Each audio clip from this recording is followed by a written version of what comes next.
Welcome to another episode of Masked Mr. Fix It Right. Today we're going to be talking about a voltmeter. Safety is very important, especially when you're working around electricity. So we're going to go over some of the basic functions of a voltmeter, how to use the thing properly, and any precautions that you should take when working around electricity. Now, if you'll notice up at the top, you have two different V's. V is for volts.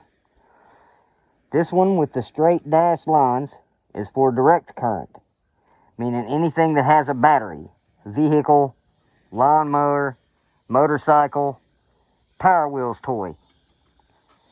Then you see a V that has a little squiggly line. That's alternating current, AC current.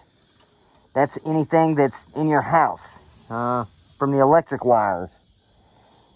So, we're working on a van today. Well, we're not really working on it. We're just using it for demonstration purposes. So we'll want to go to direct current. And most people know that a battery, 12 volts. So we want to go to the 20 volt setting.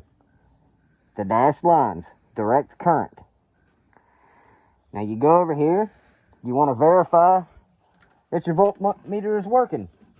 Or that your battery ain't dead, either or. You see a positive sign here on the battery, that's where the red lead goes.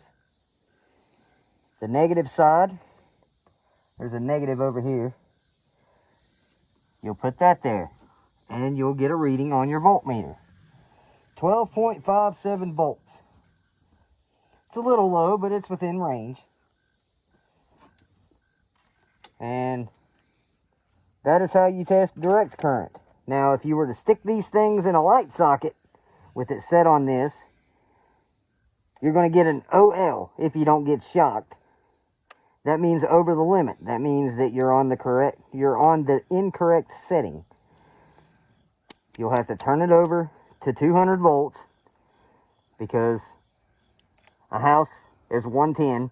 Actually, it's like 125 volts, but they call it 110 or 240. So you would use this, set on this voltage to test your light sockets or any wiring that's in your house, your breaker box. This is the hot.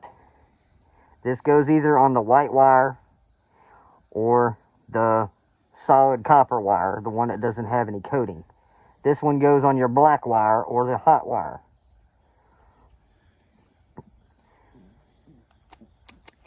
Now we go down here.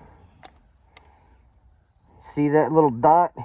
Looks like a sideways Wi-Fi symbol. That is to test continuity. And basically what that means,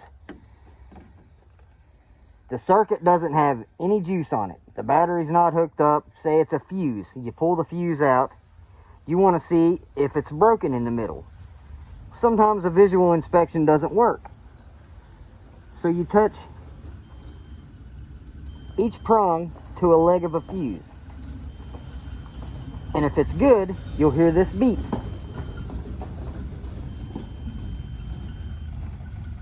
That tells you the fuse is good. See, we'll take for example. Just hop in here like this. And we'll pick a fuse, if I can get the thing out.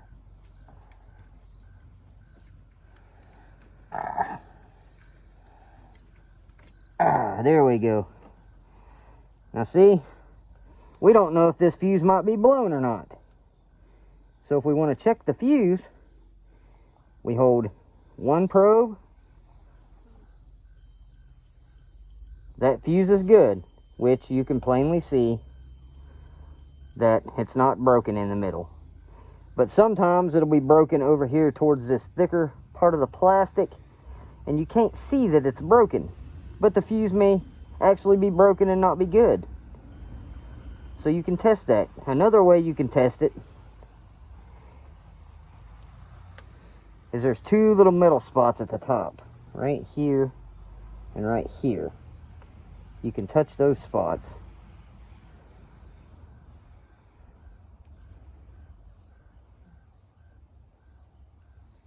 If I can touch them. I can't seem to touch them.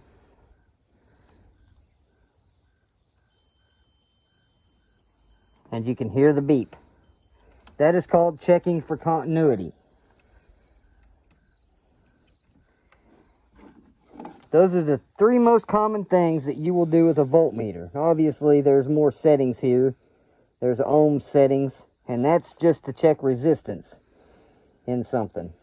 We'll have an advanced tutorial later on going over, you know, some of the more advanced features of this. But for now, I just wanted you all to understand the basics. You can also test diodes with this switch, or with this voltmeter. Now, this isn't a big expensive voltmeter. This is a Harbor Freight $14 voltmeter, but it works just as well. So remember, AC volts has the squiggly line. DC volts has the line with broken lines underneath of it. It looks all nice and even, because DC voltage is even. Right here. Alternating voltage has a squiggly line because it's not ever the same. It switches. This is your continuity diode tester. Now, like I said, we'll get into more of these other settings in an advanced video that we'll do later on. But that is the basics of using a voltmeter. Anytime you are messing with electricity, whether it be battery or whether it's AC voltage, you should have one of these voltmeters. You should know how to use a voltmeter. Do not ever mess with electricity without having a meter. Ever. It's dangerous, and it can get somebody hurt or killed. So that wraps up the video for today. The basics of using a voltmeter. I want you all to be safe. And I want you all to use a voltmeter anytime you're around electricity. If you like this video and you found it helpful, please like and subscribe. Just click my face at the end of the video. And hopefully we'll see you soon.